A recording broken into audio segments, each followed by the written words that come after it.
예, 귀한 찬양 감사합니다. 우리 한번 따라합시다. 하나님은 항상 선하십니다.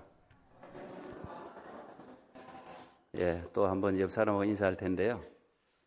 제 아들이 지난주 한 일주일 잠깐 휴가 나왔다가 오늘 새벽에 들어갔는데, 제가 우리 아이들 누구라도 이렇게 좀 멀리 보내거나 하면 항상 기도하면서 하는 말이, 하나님이 항상 너와 함께 하신다, 이렇게 꼭 이야기를 하는데, 우리 앞뒤 저는 한번 인사하겠습니다. 하나님이 당신과 항상 함께 하십니다. 한번 인사하겠습니다.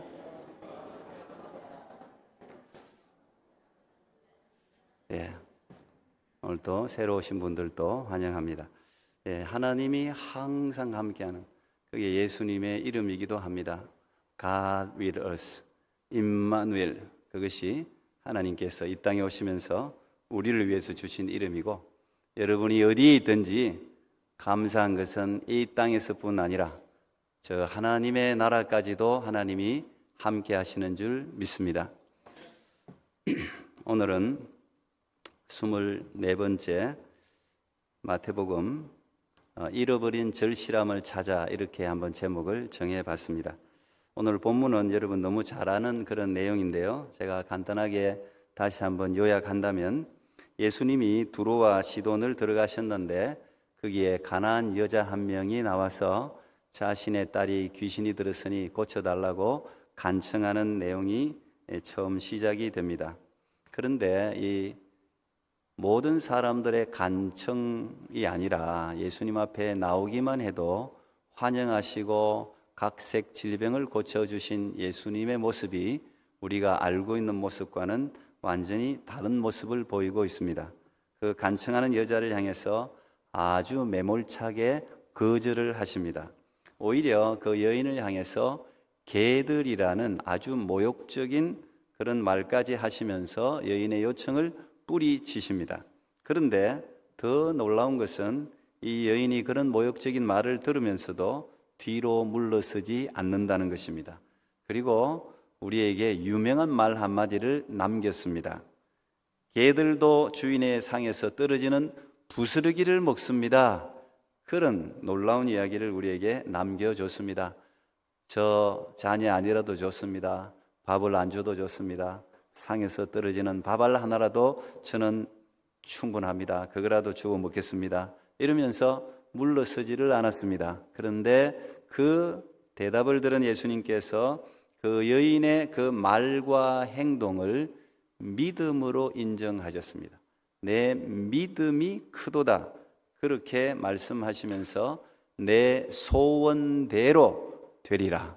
오늘 우리로 이야기하면 너의 기도하는 그 기도가 응답되리라, 이렇게 말씀하셨는데, 제일 마지막 말씀이 그 때로부터, 그 말이 떨어지는 순간으로부터 그 가나안 여인의 딸이 치유를 받았다 하면서 해피엔딩으로 오늘 사건이 마무리되고 있습니다.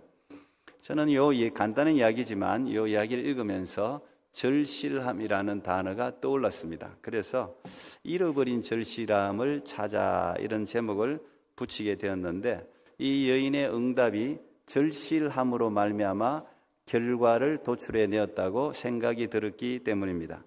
우리가 지금 2026년 7월 19일인데요 이 현재를 살아가는 우리의 모습을 보면 우리도 가나안 여인과 종류는 다를지 몰라도 모든 사람들은 각기 자신의 힘과 지혜와 경험으로 해결할 수 없는 그런 어려움 한 가지, 문제 한 가지는 대부분이 가지고 살아갑니다. 가난하든 부하든 권력이 있든 없든 간에 대부분 한 가지쯤은 다 문제를 가지고 살아가고 있어요. 때로는 삶이 기쁨일 때도 있지만 삶이 고통의 순간일 때도 참 많이 있습니다. 그런데 우리가 이 고통에 대해서 고통스러운 시간들을 지속하고 계속적으로 유지하기를 원하는 사람들은 없지요. 어려움과 고통과 이 문제의 고난의 현실을 누구나 벗어나고 싶어 하는데, 그 몸부림이 너무 짧다는 거예요. 너무 쉽게 우리는 그 문제를 해결하기 위해서 노력하는 그 노력을 너무 빨리 포기하는 경향이 있다는 이야기를 제가 드리고 싶은 겁니다. 여러분도 여기에 어르신들은 뭐 저보다도 훨씬 어려운 시대를 살아오신 분들이 많기 때문에 우리가 참 인내라는 것은 내가 인내심이 많아서 인내한 게 아니지 않습니까? 인내할 수밖에 없는 상황이었기 때문에 참았고 버텨냈잖아요. 근데 요즘 여러분들의 자녀들이나 요즘 젊은 사람들이나 뭐 나이가 든 성인도 마찬가지입니다. 참 인내심이 굉장히 짧아졌어요. 오랫동안 이렇게 버티는 힘이 부족하다는 생각을 많이 합니다. 이상하게 이 시대를 살아가는 어른들도 마찬가지, 청년들도 마찬가지, 아이들도 마찬가지, 너무 모든 것을 빨리 포기하는 경향이 있어요. 조금만 하다가 열심히 막 하다가 안 되면 금방 바꿔. 그때 뭘 시작했다고 제가 들었는데 기도하고 있는데 어떻게 됐어요? 그러면 이거 안 돼가지고 포기했어요. 물론 어떤 것은 또 빨리 포기하는 것도 지혜일 수 있지만 우리가 너무 빨리 포기하는 게 아닌가. 그 빨리 포기하는 것의 이유가 동기가 절실함을 잃어버렸기 때문은 아닌가 하는 생각을 한번 해보는 거죠. 이 절실, 제가 간절, 절실, 절박 어떤 용어를 쓸까 이것도 참 많이 고민을 했었는데 절실이라는 단어를 제가 그냥 선택했습니다. 이 절자라는 말에는 칼도자가 들어가 있어요. 한문을 아시는 분들은 칼로 베어낸다는 뜻이 있습니다. 절자에는. 물론 실자는 열매 실자를 쓰죠. 이걸 풀어서 제가 나름대로 이렇게 한번 번역을 해보면 절실이라는 것은 내 몸과 뼈를 칼로 베어내는 고통을 이겨내면서까지 간절하게 이루고자 하는 어떤 목표가 있는 상태를 절실함이다. 이렇게 표현할 수가 있을 것 같아요. 여러분 살을 베도 고통스럽고 뼈가 부러지고 하면 이건 뭐 더 고통스럽겠죠. 그런데 그렇게 된다 할지라도 내가 간절하게 뭔가 이루어내고자 하는 목표가 있다면 열망이 있다. 뼈가 어그러진 사람이 야곱이잖아요. 야복강에서 뼈가 어그러지면서까지 그가 이루고자 하는 절실함이 있었기 때문에 끝까지 붙들고 결국은 장애인이 되었지만 자기의 원하는 목표를 이루어내지 않았습니까? 그런 절실함. 이런 절실함이 있으면 웬만한 아픔을 참게 되어 있습니다. 이런 절실함이 있으면 웬만한 수모를 견뎌내게 되어 있어요. 자기 체면보다 뭔가를 얻고자 하는 마음이 더 간절하고 절실하면 자기 체면을 포기하게 되어 있습니다. 이런 절실함이 가득 차면 자기가 원래 하던 바운더리를 한계를 넘어가게 되어 있어요. 이 절실함이 자신의 한계를 넘어서게 해주는 굉장히 큰 에너지가 될 수 있다는 것입니다. 오늘 저는 가나안 여인을 보면서 그런 생각을 한 거죠. 가나안 여인이 딱 그랬습니다. 자신의 딸을 고치겠다는 그 절실함이 오늘 예수님의 거절과 조롱과 모욕적인 모든 것들을 이겨내게 했습니다. 무슨 일을 우리가 시작할 때, 인생을 살아갈 때도 마찬가지고 처음 시작할 때 중요한 것 같아요. 내가 어떤 마음을 가지고 시작하느냐 참 중요한 것 같아요. 기본적으로 우리가 옆에 주위를 둘러보면 자신의 일을 성취한 사람을 우리가 성공한 사람이라고 부르기도 하지요. 근데 그 성취한 사람들을 공동적으로 살펴보면 마음가짐이 달라요. 자세가 달라요. 우리가 공부를 시작할 때도 마찬가지, 직장을 새롭게 들어가서 직장 생활도 마찬가지, 심지어 교회에 새롭게 등록해서 시작할 때도 마찬가지. 우리가 학교를 가든 직장을 가든 사회에 가든 어느 공동체를 가더라도 어려움 없는 데 없지 않습니까? 적응하는 데는요 다 어려움이 있어요. 여러분 식물을 심든 나무를 심든 이런 꽃도 옮겨 심어봐요. 그 새로운 환경에 그 흙에 거기 적응하기 위해서 몸부림친다고요. 그러다가 적응을 하는 거예요. 적응하는 시간이 필요한 거예요. 그러면 거기에 갈 때 예상되는 어려움들을 예측해 봅니다. 지혜로운 사람들은요, 내가 이 공부를 시작하려면 어떤 걸, 이 시간을 줄여야 되고, 내가 뭐 이런 여러 가지 그런 자기가 부딪혀야 될 장애들을 예상을 한다고요. 시뮬레이션을 이제 돌려본단 말이에요.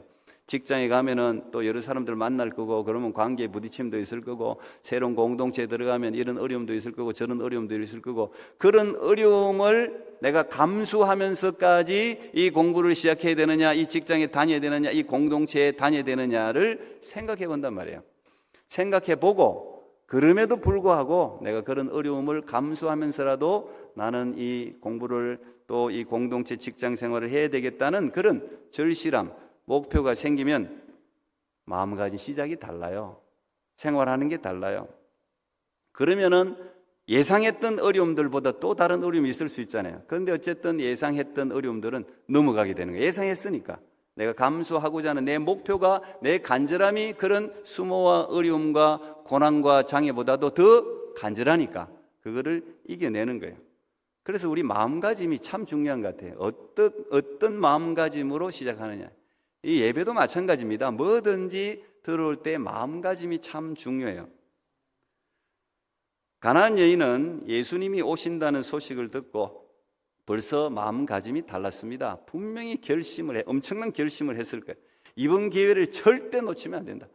여러분, 예수님이 두로 시돈에 처음 갔습니다. 갈 일이 없어요. 좀 이따 제가 설명하기 지도를 보겠지만 굉장히 먼 길입니다. 그걸 가나안 여인은 알았어요. 이 예수님에 대한 소문도 이미 듣고 알고 있어요. 절대 내가 이 기회를 놓치면 안 된다. 천우의 기회다 이건. 예수님은 그리고 확실히 내 딸을 고칠 수 있다. 자기 딸 고치려고 노력을 안 해봤겠습니까? 노력을 많이 했겠지요. 그러나 안 되지만 이 예수님은 내 딸을 확실하게 고칠 수 있다. 내가 이번 기회에 내 목숨을 걸고라도 여기 보면은 그런 표현이 있어요. 여기 25절에 보면 여자가 와서 예수께 절하며 이르되 주여 저를 도우소서, 내 딸을 도우소서가 아니고 저를 도우소서 그런다고. 자기 자신이 결심을 하는 겁니다. 내 목숨을 걸고라도 이번에 꼭 내 딸을 반드시 고치겠다. 이런 마음가짐을 가지고 벌써 예수님을 만난 겁니다. 그런 마음가짐으로 예수님께 나간 거예요. 우리가 보통 사람들이 흔히 모든 일은 마음먹기에 달렸다 그런 표현을 하지 않습니까? 실제로 이 마음가짐이 참 중요해요. 북아메리카의 체로키 부족 인디언의 전설로 알려진 두 마리 늑대 이야기가 있습니다. 이게 사실인지 아닌지는 몰라요. 근데 어쨌든 이 체로키 부족의 추장이 인생의 교훈을 전하기 위해서 항상 이 손자를 불러놓고 인간의 마음을 이 늑대로 표현하면서 가르친 게 있어요. 손주를 불러놓고 얘야 인간의 마음 속에는 항상 치열하게 싸우는 두 마리 늑대가 있단다. 그 아이가 얼마나 귀를 솔깃하고 그렇게 늑대 이야기를 하니까. 한 마리 늑대는 절망, 두려움, 의심, 나태, 게으름 이런 악한 늑대고, 또 다른 한 마리는 절실함, 희망, 용기, 행동이라는 선한 늑대란다. 이 자꾸 그 이야기를 귀담아 듣고 있던 이 손주가 초롱초롱한 눈으로 아주 생뚱맞은 질문을 그 추장 할아버지한테 던졌습니다. 할아버지, 그러면 이 두 마리 늑대가 싸우면 누가 이기나요? 이렇게 질문을 던졌는데 이 추장이 그 질문을 예상했다는 듯이 미소를 지으면서 대답했습니다. 네가 먹이를 주는 늑대가 이긴단다. 그렇게 대답을 했어요. 그렇죠? 어떤 늑대에게 먹이를 줄 것인가는 여러분이 결정하는 거예요. 마음을 어떻게 정하느냐 하는 것은 여러분의 선택사항이에요. 그리고 그 선택에 따라 완전한 다른 결과를 가져올 수 있다는 이야기입니다. 성경도 우리 인간의 마음의 중요성을 무척이나 강조했습니다. 우리가 암송구절로 잘 알고 있는 잠언 4장 23절 또 띄워버렸다. 자, 시작. 같이 읽어요. 시작. 모든 지킬 만한 것 중에 더욱 내 마음을 지키라. 생명의 근원이 이에서 남이니라. 성경도 우리에게 모든 것 중에서 above all else, 모든 것 중에서 마음 지키는 게 중요해요. Guard your heart. 너의 마음을 가다하는 게 제일 중요하다는 거예요. 가나안 여인은 절실한 마음으로 예수님을 기다렸습니다. 또 절실한 마음을 가지고 예수님을 찾아갔습니다. 오늘 우리식으로 성도식으로 표현한다면 준비 기도를 엄청나게 했다는 거예요. 여러분, 준비 기도가 진짜 중요하거든요. 준비 기도를 하면서 그날을 기다렸다는 거예요. 그리고 그 절실함이 예수님의 모든 테스트를 통과하게 한 것입니다. 오늘 우리 한 구절씩 보면서 말씀을 한번 살펴보겠습니다. 21절 보면 예수님이 두로와 시돈 지방으로 들어가셨다 이렇게 기록되어져 있습니다. 이 두로와 시돈은 예수님이 다닌 곳 중에서 제일 먼 곳이에요. 예수님은 거의 대부분을 33년, 공생의 3년을 전부 갈릴리 지역, 예루살렘 지역, 다 이스라엘 지역 안에서만 거의 다 활동을 했습니다. 그런데 오늘은 그 이스라엘 지역을 벗어나서 이곳은 이방인 지역입니다. 이방인 즉 두로와 시돈 지역으로 지금 찾아가고 있습니다. 갈릴리에서 저 두로까지, 지금 두로가 가까운 데죠. 저 지중해 연안에 있는 항구 도시입니다. 다 지금 레바논 지역이죠. 지금 오늘날로 이야기하면 레바논 아주 아름다운 도시예요. 갈릴리에서 저 두로까지가 직선 코스로 50km입니다. 그리고 직선 코스로 저 시돈 윗지방은 80km입니다. 그런데 직선 코스지 이게 그 당시에는 뭐 도로가 있습니까? 산을 넘고 이래 하려 그러면 거의 뭐 굉장히 먼 거리입니다. 지금 오늘날도 먼 거리죠. 왔다 갔다 거의 200km의 거리입니다. 굉장히 오랜 시간이 걸렸을 겁니다. 예수님이 그러면 저 먼 길을 평생에 지금 어떻게 보면 처음 지금 벗어나서 저 먼 길을 가는데 무슨 목적을 가지고 왜 저곳을 갔는지 알 길이 없습니다. 저도 관심이 거기 있어가지고 도대체 여기 예수님이 왜 갔을까? 우리에게 딱 던져주는 힌트는 요 가나안 여자 이야기밖에 없어요. 두로와 시돈에서 예수님이 한 일을 적어놓은 것은 이것밖에 없어요. 그러면 우리가 좀 비약적으로 추론을 할 수 있습니다. 아, 예수님은 이 가나안 여자 한 명 만나러 저기까지 갔구나. 저는 과언이 아니라고 생각합니다. 예수님은 충분히 그렇게 하실 수 있는 분입니다. 이 한 여인을 살리고 한 여인에게 복음을 전하기 위해서 한 달이든 200km를 전혀 주님은 상관치 않고 가실 수 있는 분이라고 생각합니다. 마가복음 7장에 똑같은 본문이 있는데요. 거기에는 수로보니게 여인으로 나와 있습니다. 원래 수로보니게 여인이 맞죠. 왜냐하면 이게 로마 행정구역상 이것은 수리아에 있는 보니게 페니키아 지역입니다. 수로보니게라고 그때 불렀어요. 근데 마가복음은 로마인을 대상으로 기록한 복음 쓰고 마태복음은 유대인들을 대상으로 기록한 거기 때문에 마태가 의도적으로 가나안 여인, 그들의 적, 이방인, 그래서 가나안 여인이라고 적었을 뿐이에요. 오늘 이 사건 앞에 보면 여러분들이 성경을 제대로 해석하려면 언제나 앞뒤 전후 본문을 봐야 돼요. 앞뒤 전후 본문 또 마태복음이면 전체 맥락 속에서 이 본문을 봐야 되는데 오늘 이 가나안 사건 바로 앞에 보면은 바리새인 서기관들과 또 논쟁하는 이야기가 앞에 나옵니다. 아마 어떻게 보면 넌더리가 나서 예수님이 저 휴가 갔을지도 몰라요. 하여튼 사사건건 예수님 쫓아오면서 뭐 밀 이삭을 뱉느니 너희들은 손도 안 씻고 밥을 먹느니 너희들이 먹는 사람이 누군지 죄인하고 밥을 먹느니 어떠니 하면서 그들이 가지고 있는 장로들의 유전, 잘못된 그들이 가지고 있는 말씀을 가지고 계속해서 예수님을 헐뜯었죠. 시기 때문이겠죠. 시기.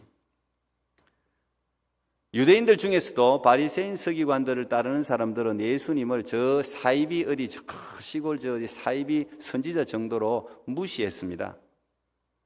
그런데 오늘 예수님이 그들이 전혀 구원의 대상이 아니라고 하는 이 이방인들이 살고 있는 한 복판에 오셔서 가나안 여인을 만나서 그를 구원해 주는 사건입니다. 무슨 말이겠어요? 예수님은 이 복음이 유대인들만을 위한 복음이 아니라는, 우리가 지금 누구라도 알고 있는 이 엄청난 보편적인 진리를 제자들에게 가르치고 있는 거예요. 봐라, 유대인들은 예수님이 지나가도요 그냥 일부러 보지도 않고 무시하고 사모하는 사람이 없어요. 사모하는 사람이. 그런데 오늘 이 두로와 시돈 지역에 갔더니 가나안 여인은 아주 오래전부터 예수님 소문을 듣고 자기 목숨을 걸고 예수님을 만나가지고 내 딸을 이분은 반드시 고쳐낼 거라는 간절한 절실한 소원을 가지고 그들 기다리고 있었단 말이에요. 이걸 보여주는 사건 아니겠어요? 이 복음이 절실하게 기다리는 이방인들이 있을 뿐 아니라 이 복음은 유대인들만을 위한 복음이 아니라 이 이방인에게도 필요한 복음이라는 사실을 지금 완전히 예수님의 12제자가 다 유대인이잖아요. 유대인 사고로 똘똘 뭉쳐있는 사람들이에요. 아주 자기들은 뭐 오픈 마인드를 가졌다고 하지만 전혀 오픈 마인드가 없는, 우리도 그럴 수 있어요. 우리가 아는 것밖에 모르는 그들을 향해서 지금 이 복음의 보편성, 복음의 편만성, 복음의 능력을 지금 두로와 시돈 지역에서 예수님이 아마 보여주고 싶어서 이 두로와 시돈 행을 택했을지도 모릅니다. 이 두로와 시돈은 지금 보시다시피 지중해 도시입니다. 이스라엘에 비해서 훨씬 잘 사는 도시예요. 그런데 여기가 항구 도시니까 항구 도시의 특징은요, 우상이 많아요. 상인들이 맨날 왔다 갔다 무역을 많이 하기 때문에 온갖 우상들이 다 있는 곳입니다. 그러니까 영적으로는 굉장히 어두운 곳이죠. 여러분 옛날에 생각해 보면 남유다와 북이스라엘이 분열되어 있을 때 북이스라엘의 가장 악한 왕녀, 그러면 누구 생각나요? 여왕 누구 생각납니까? 이세벨이죠. 악녀 이세벨. 이세벨이 어디서 왔어요? 이세벨 아버지가 바로 여기 시돈, 이 시돈 왕이자 제사장이었어요. 엣발의 딸이 이세벨이었어요. 그러니까 저곳은 바알 숭배로 가득 찬 곳이고 우상 숭배의 원산지입니다. 북이스라엘을 완전히 망친 곳이에요. 어떻게 보면 바로 그 우상 숭배의 중심으로 지금 예수님이 들어가신 것입니다. 왜요? 우상 숭배가 가득한 그곳에도, 저 북한 땅에도, 저 중동 지역에도, 사우디아라비아에도, 이란 땅에도, 이라크 땅에도, 그곳에도 예수 그리스도의 복음이 필요하다는 거 아니겠어요? 예수님이 그걸 가르친 거예요. 그들에게도 복음으로 말미암은 구원의 기회를 주는 거 아니겠어요? 그리고 지금도 많은 선교사님들이 그곳에 가면 박해를 받고 핍박을 받고 순교를 당하는 걸 알면서도 지금도 중동 지역에, 또 박해 지역에, 지금도 저 북한 땅에 얼마나 많은 선교사님들이 복음을 전하는지 몰라요. 누굴 닮았어? 예수님을 닮았어. 예수님이 그리 가셨단 말이에요. 예수님은 언제나 잃어버린 영혼에 관심이 많아요. 항상 잃어버린 영혼이 구원받기를 원하는 게 그게 예수님의 마음 아니겠습니까? 예수님은 언제나 복음 때문에 예수님의 소문은 들었는데 이걸 어떻게 예수님을 만나고 싶은데 이런 간절함과 절실함을 가지고 있는 사람들을 예수님은 찾아가요. 지금도 모든 많은 무슬림들은 전부 다 꿈과 환상으로 예수를 만나요. 공간적으로 들어갈 수 없는 문화적인 환경이면 예수님이 전부 다 꿈과 환상 가운데 들어가셔서 그들을 만나고 내가 예수다, 그렇게 말씀하시가 무슬림들이 굉장히 교회로 돌아오는 사람들이 많습니다. 대부분 그렇게 돌아와요. 예수님은 세리장 삭개오도 직접 찾아가셨습니다. 여리고로 들어갈 때 왜 들어가셨을까? 우리가 성경을 보면 딱 삭개오 한 명 만나려고 들어간 거예요. 삭개오는 세리장이었잖아요. 텍스 컬렉트 하는 사람인데 아시다시피 유대인들에게는 매국노, 돼지 같은 놈, 짐승 같은 놈, 상종을 안 하는 사람이었습니다. 삭개오는 그래 욕먹어도 나는 돈 모을 거야, 돈에 어떻게 보면 미쳐가지고 매국노 짓을 했을지도 몰라요. 그러나 그의 마음은 항상 비어있어. 돈은 이만큼 들어왔는데 마음이 항상 공허해. 하나님의 빈자리가 우리 영혼 가운데 늘 있잖아요. 그런데 예수님의 소식은 들었는데 이 예수님이 자기의 절망과 공허를 해결할 수 있을 것 같지만 찾아갈 용기는 없어요. 그런데 자기가 살고 있는 동네로 예수님이 오신다는 거예요. 삭개오가 뛰어나갔죠. 그런데 사람들이 그 소문을 듣고 너무 많이 찾아왔으니까 여러분 흔히 알고 있듯이 어디에 올라갑니까? 우리가 뽕나무라 그러잖아요. 뽕나무. 사실 돌 무화과 나무인데 어쨌든 뽕나무 위로 올라갑니다. 그 어른이 말이죠, 세리장인데 채통이고 뭐고 다 잃어버리고 그 나무 위로 올라가지 않습니까? 근데 놀라운 일이 일어나죠. 예수님이 쭉 지나가시다가 삭개오가 나무에 대롱대롱 아이처럼 매달려 있는데 그 나무 밑에 딱 섭니다. 예수님이. 삭개오야 이름까지 불러요. 삭개오야 내려와라. 오늘 내가 당신 집에 머물기를 원한다. 깜짝 놀랐죠. 예수님이 삭개오 찾아간 거 맞죠? 그 바로 앞에서. 근데 사람들이 또 수근수근합니다. 수근수근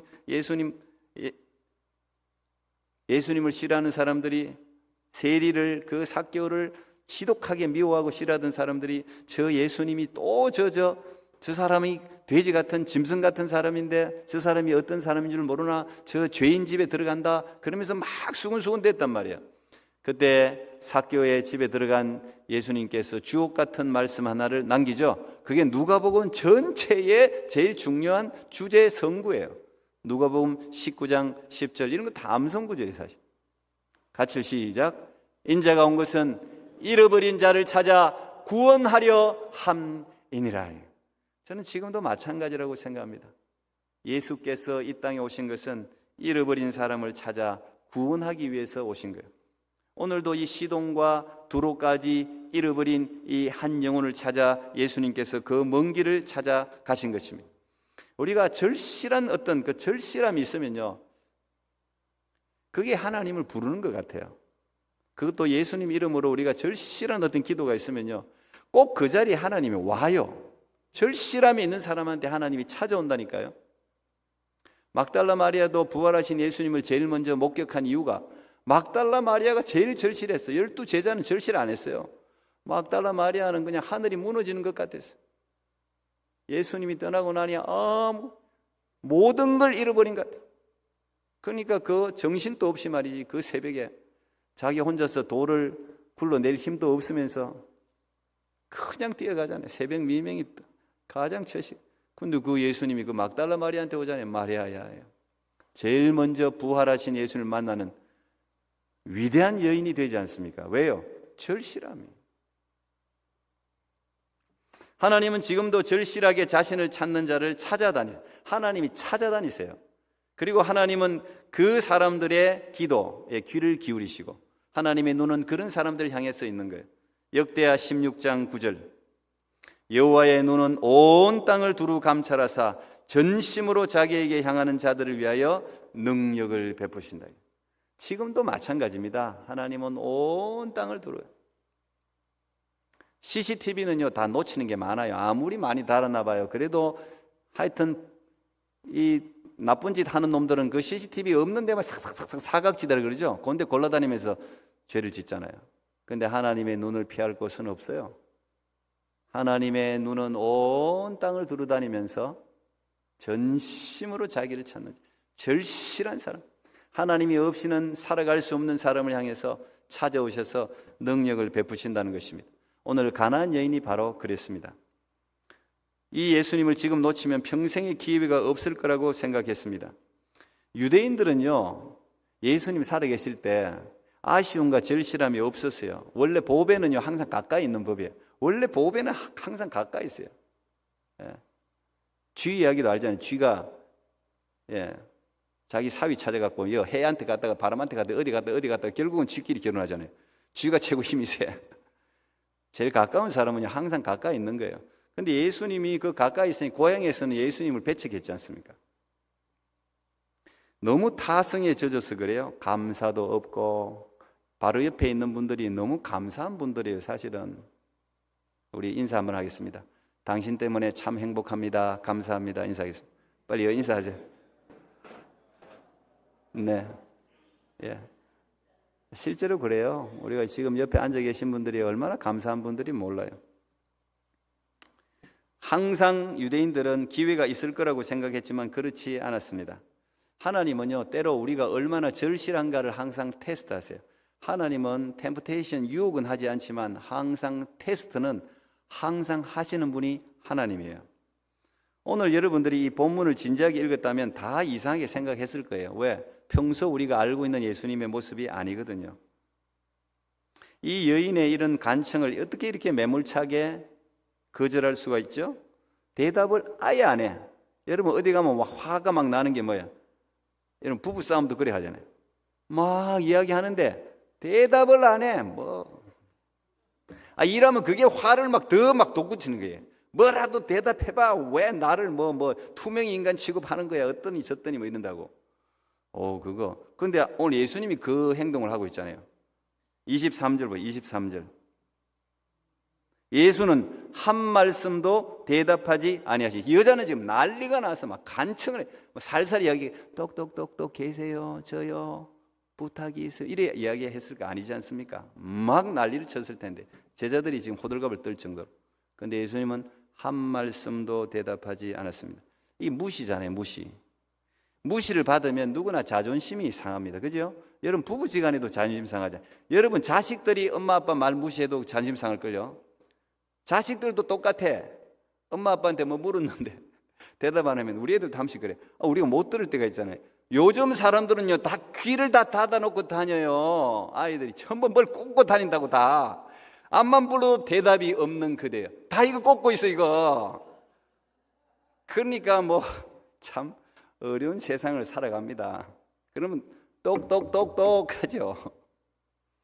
근데 이 무시를 받으면 자존심이 굉장히 상하고요. 대부분 사람들은 이 무시, 자존심을 잘 참지를 못합니다. 그런데 여러분 그걸 아세요? 여러분 자존심이 우상일 수 있어요. 하나님은요 여러분 자존심을 꼭 테스트합니다. 자존심을 테스트해. 이걸 넘어가야 믿음이 자랍니다. 오늘 이 여인의 자존심을 지금 테스트하잖아요. 근데 여인의 태도를 보십시오. 25절. 여자가 와서 예수께 절하며 이르되 주여 저를 도우소서. 대답도 안 하고 잃어버린 이스라엘 사람 외에는 난 관심도 없다 이랬는데 여자는 거기에 그거다 바짝 오히려 절을 해. 이 절한다는 것은 이제는 월십하고 똑같은 거예요. 경배를 했다는 이야기예요. 절을 하면서 저를 도와주십시오. 다시 간청을 합니다. 바짝 무릎을 꿇습니다. 체면이고 뭐고 필요 없는 거예요.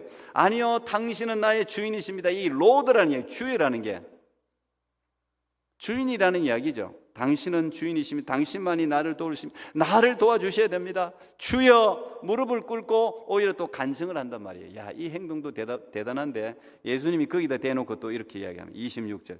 대답하여 이르시되, 대답은 했어요. 이제 입은 열으셨는데 자녀의 떡을 취하여 개들에게 던짐이 마땅하지 아니하니라. 이 여인을 향해서 지금 개들이라는 예수님 입에서 나올 수 없는 표현을 쓰고 있어요. 물론 여러분들이 생각하는 그런 도그라는 개념은 아니에요. 이 헬라어 이 자체는 사실 애완견을 이야기해요. 강아지. 집에 우리 들어오면 아주 소중한 거 맛있는 게 있으면 아무리 강아지가 귀여워도 자기 자식한테 먼저 주죠. 베이비한테 먼저 젖을 물리는 거 아니겠어요? 그 이야기 하는 거예요. 자녀의 떡을 개들에게 던지는 게 마땅하지 않다. 아무리 집에서 강아지가 꼬리를 흔든다고 해서 소중한 건 항상 자녀에게 먼저 주는 법이다. 너에게 줄 떡은 없다. 돌아가라. 이거 아니에요?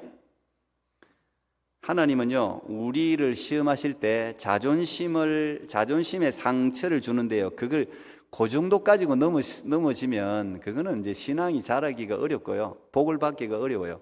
근데 하나님은 자존심의 상처를 살짝 건드리는 정도가 아니고 하나님은 자존심을 완전히 밟아버려요. 완전히 밟아버리잖아요, 지금. 무시하는 것도 자존심 상하는데 지금 완전히 밟아버리잖아요. 너 개야, 너 개들이야, 너한테 줄 거 하나도 없어. 밟아버리잖아요. 이렇게 절실함을 테스트하는 겁니다. 네가 이런 조롱을 당하고도 너 계속해서 나를 따를 거야? 이거 묻는 거예요. 너가 이런 조롱도 네가 참고 나를 따를 수 있는지를 계속해서 하나님은 물어요.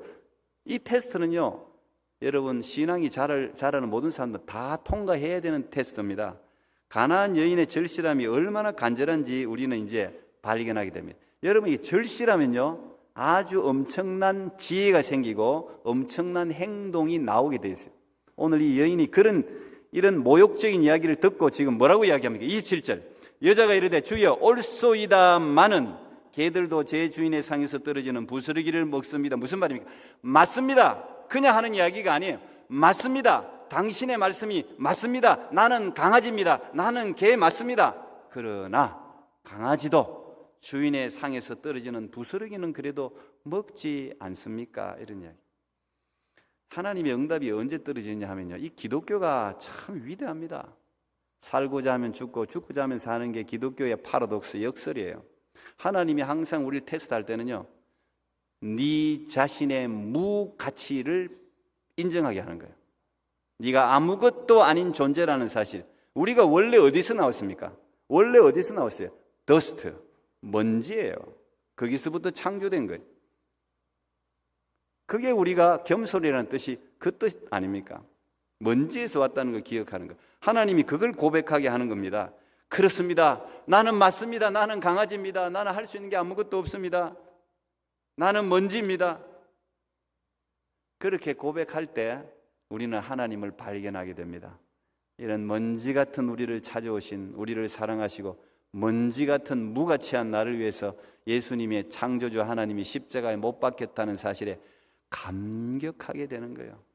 엉엉 울게 되는 거예요. 그게 하나님이 테스트를 최종적으로 우리에게 바라는 거예요. 대부분 사람들이 여기까지 잘 못 가죠.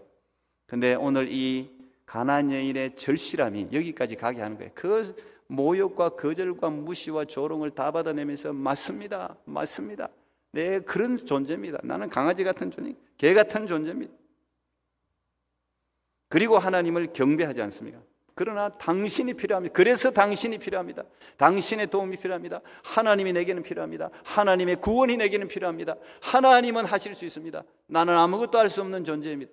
이거를 고백하고 나니까 이제 테스트 통과한 겁니다. 더 이상 테스트할 게 없지 않습니까? 바로 28절에 이에 예수께서 대답하여 이르시되 여자여 내 믿음이 크도다. 여자여 내 믿음이 크도다. 여러분, 절실함이 믿음이에요.